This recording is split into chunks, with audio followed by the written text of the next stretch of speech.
ஸ்ரீ ராமாயணம் பாகம் 39. ஓர் ஒற்றன் சென்று இராவணனை வணங்கி மொழி பதற கைகால்கள் நடுங்க, அரக்கர் குலவேந்தே, இளைய வேந்தராகிய இந்திரஜித்து மாண்டார் என்று கூறினான். அதைக் கேட்டு சோகமும் கோபமும் பொங்கி அவனை வாளால் வெட்டிவிட்டான். பின்னர் வாய்விட்டு புலம்பலானான். என் அன்பு செல்வமே, எனக்கு முன் மாண்டனையே, ஆந்தோ உன் உயிரை பற்றுவதற்கு கூற்றுவனுக்கு ஆற்றல் உண்டா? உன் வலிமை மகாமேரு போன்றதாயிற்றே. நீ எனக்கு செய்ய வேண்டிய நெருப்பு கடன் நீர்க்கடன்களை நான் உனக்கு செய்யுமாறு விதிவிளைந்ததே. என் ஆரியரே, நீ இறந்ததை அறிந்து தன் பகை அழிந்தது என்று எண்ணி இந்திரன் மகிழ்ந்திருப்பான். உன்னைக் கண்டு அஞ்சிய அமரர்கள் ஆனந்த வெள்ளத்தில் அழுந்து இருப்பார்கள். கரத்தை முடிய கண்ணுதற் கடவுகளும் பார்க்கடலில் துயிலும் கள்வனாகிய திருமாலும் பகை ஒழிந்து உள்ளம் உவந்திருப்பார்கள். நீ போய் எனக்கு என்ன வாழ்வு உள்ளது?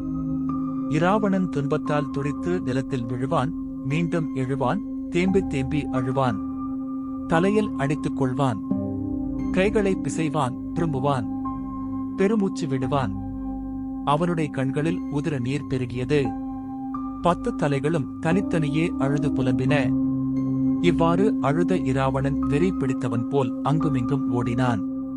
போர்க்களம் சென்று மகனுடைய உடம்பை தேடுவானாயினான். அசுர பிணங்களையும் யானை பிணங்களையும் புரட்டி புரட்டி தேடினான். வில்லோடு அறுபட்டு வீழ்ந்திருக்கின்ற ஒரு கையை கண்டான். ஆறா துயரம் அடைந்தான். கையை எடுத்து மார்பிலும் தலையிலும் வைத்துக் கொண்டான். பெருந்துயரம் அடைந்தான். இந்திரஜித்தின் உடலை எடுத்துக் கொண்டு போய் அரண்மனையில் பட்டு மெத்தையில் இட்டு ஓலம் விட்டான். இந்திரஜித்தை 10 மாதம் சுமந்து பெற்று வண்டோதரி மகனுடைய உடலைக் கண்டு தலையிலும் மார்பிலும் கைகளால் அடித்துக் கொண்டு, மகனே, மகனே என்று புலம்பி அழுதாள். நெடுநேரம் உயிர் பணங்கி மூர்ச்சித்து கிடந்தாள். பின்னர் மயக்கம் தெளிந்தாள். என் அருமை மகனே, எங்களை இவ்வாறு ஏங்க விட்டு நீ எங்கு சென்றாய்? நீ இளம் பருவத்தில் தண்டை சதங்கை ஒலிக்க தளர் நடையிட்டுச் சென்று 2 சிங்க குரலைகளைக் கொணர்ந்து நம் அரண்மனை முன்னே நிறுத்தி அவற்றுக்கு சினமூட்டி விளையாடி கை கொட்டி மகிழ்வாயே. இந்த காட்சி இனி என்று எங்கே காண்பேன்? நாளைக்கு மன்னவருக்கும் இந்த நிலை தானே உண்டாகும் என்று கூறி புலம்பி அழுதாள். இந்திரஜித்தின் மனைவியர் வந்து மாண்ட கணவன் மீது வீழ்ந்து புலம்பி அழுதார்கள். இந்த அவல நிலையைக் கண்ட இராவணனுக்கு கோப வெளிமுண்டது. இத்தனை துன்பத்துக்கும் காரணம் சீதைதானே? அவளை இப்பொழுதே வெட்டுவன் என்று கூறி இராவணன் வாளை உருவிக்கொண்டு சீதாதேவி இருக்கும் இடத்தை நாடி ஓடினான். உடனே மகோதரன் இராவணனை தடுத்துக் கூறுகின்றான். இராவணேஸ்வரா, பொறு, அவசரப்பட்டு அநியாயத்தை செய்யாதே. சீதை பெண், தவன் செய்கின்ற தபோதனி. நீ அவளைக் கொன்றால் சிவபெருமானும் திருமாலும் பிரமதேவனும் இராவணன் பெண்ணை கொன்ற பேதை என்று கைகொட்டி சிரிப்பார்கள். நீ புலத்தியல் குலத்தில் பிறந்த வீரப்பிரதாபன். அன்றியும் மன்னவனே, நாளை இராம லட்சுமணரைக் கொன்ற பின் சீதையை இழந்து விடுவாய்.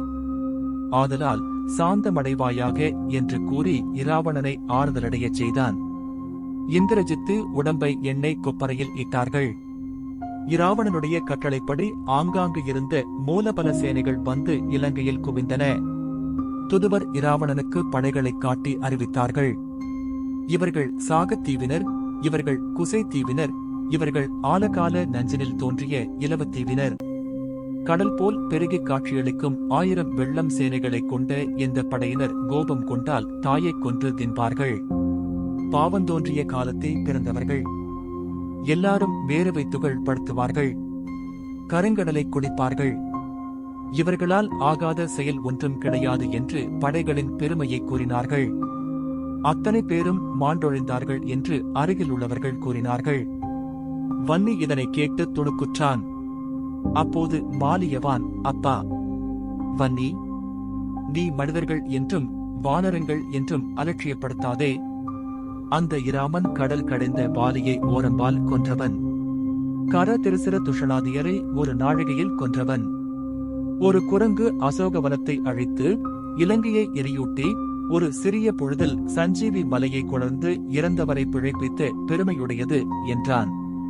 வன்னி, வேந்தர் வேந்தே, இத்தனை பேர் மாண்ட போது நீ ஏன் போருக்கு போகவில்லை என்று கேட்டான். இராவணன், மனிதர்கள் குரங்குகள் மீது போருக்கு போக கூசினேன் என்று கூறினான். முதல் நாள் போரில் தோற்றதை கூறினானில்லை. நான் வானர சேனைகளுடன் போர் செய்து கொன்று வருவேன். இன்றுடன் நமது போர் முற்று பெறுவதாக என்று கூறி வானர சேனைகள் மீது போர் புரிய புறப்பட்டான். வன்னி முதலிய படைத்தலைவர்கள் இரு மானிடர்களை கொல்லும் சிறிய செயலுக்கு நம்மை இராவணன் அனுப்பினானே என்று நாணினார்கள். எலியை கொல்ல புலி போவதா? பூனையை கொல்ல யானை போவதா? வாழைநார் அறுக்க ஒரு ஜாம்பவானை அனுப்பியது போல, எறும்புகளை கொல்ல பெரும் பலசாலியை அனுப்பியது போல இருக்கிறது இச்செய்கை என்று எண்ணி வெட்கத்துடனும் வீரத்துடனும் போர்க்களம் போனார்கள். கடல் திரண்டு வந்தது போல் தேர்ப்படைகளும் யானை படைகளும் குதிரை படைகளும் காலாட்படைகளும் திரண்டு மேகம் இடிப்பது போல் கர்ஜனை செய்து கொண்டு அசுர சேனைகள் வருவதைக் கண்டு வானரப்படையின் வீரர்கள் மதிகலங்கி கதிகலங்கி மூலைக்கொருவராக ஓடினார்கள். சிலர் சேது வழியாக ஓடினார்கள். சேது வழியில்லாமையால் தண்ணீரில் நீந்தி சிலர் சென்றார்கள். அம்மம்மா, இந்த அசுர சேனைகளை அழிக்க 1000 இராமர்களாலும் 1000 இலட்சுமணர்களாலும் ஆகாது. இந்த அசுர சேனை ஒருவேளை எல்லா உலகத்தையும் அழிக்கும். நமக்கு மனைவி மக்கள் இருக்கிறார்கள். இந்த போரில் நாம் இறந்தால் நம்முடைய மனைவி மக்கள் வாடி வருந்தி வேதனை அடைவார்கள் என்று மனம் நடுங்கி ஓடினார்கள். அங்கதன் ஓடிய வானர படைகளை தடுத்து, வானர வீரர்களே, அசுர சேனைகளைக் கண்டு நீங்கள் ஓடி ஒழியலாமா? இராமச்சந்திர மூர்த்தியின் கோதண்டம் நமக்கு துணை புரியும்.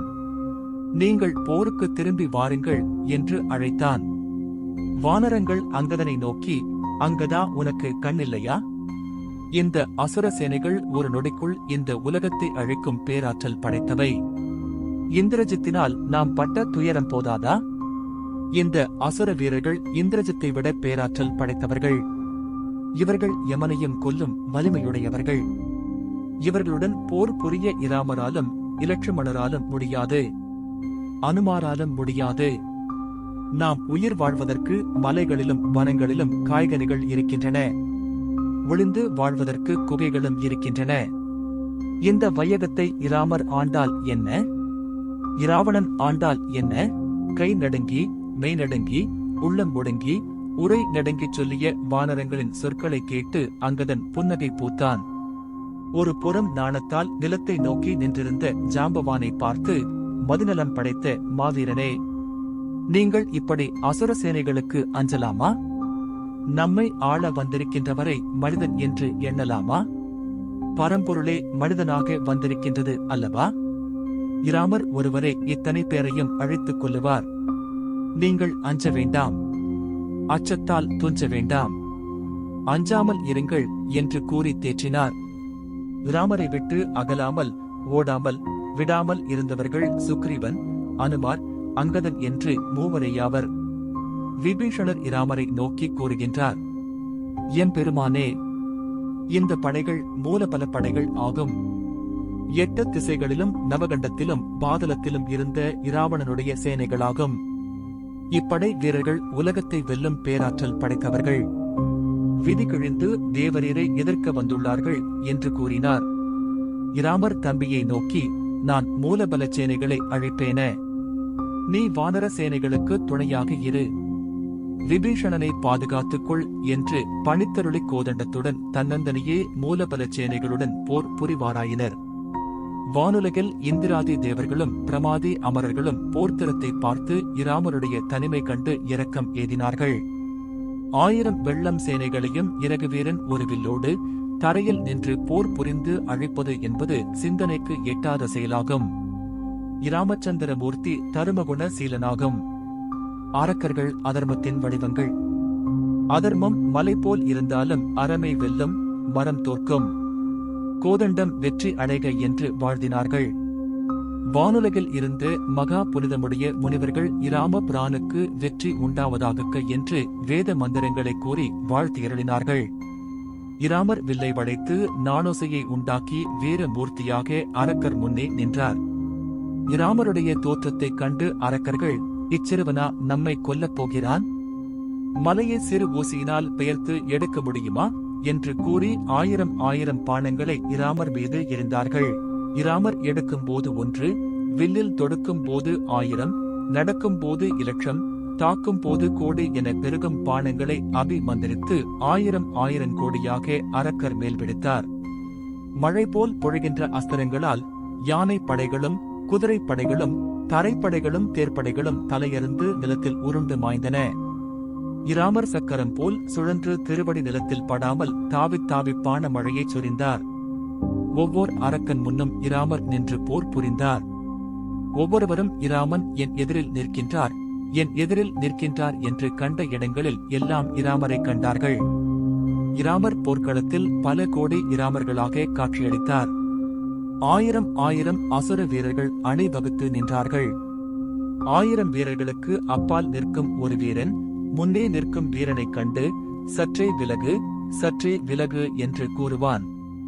முன்னிற்கின்றவன் நான் என்ன வளையலா அணிந்திருக்கின்றேன் என்று கூற, விலகாமல் முன்னிற்கும் வீரர் தலையையும் விலகு என்று கூறிய வீரனின் தலையையும் இடையேயுள்ள வீரர்களின் தலைகளையும் இராமபாணம் அறுத்து தள்ளும். 1000 தாமரை இதழ்களில் ஒரு வைர ஊசி நுழைவது போல் இராமபாணம் ஓய்வு பெறாமல் அசுரர்களை வதைத்தது. உதிர நதிகள் பெருகி ஓடின. யானை பிணங்களும் குதிரை பிணங்களும் அசுர பிணங்களும் மலை போல் குவிந்தன. இராமருடைய வீரச் செயலைக் கண்டு பகைவர்களும் வியப்படைந்தார்கள். வானுலகில் தேவர்கள் இதனைக் கண்டு களிப்புற்றார்கள். தொடரும்.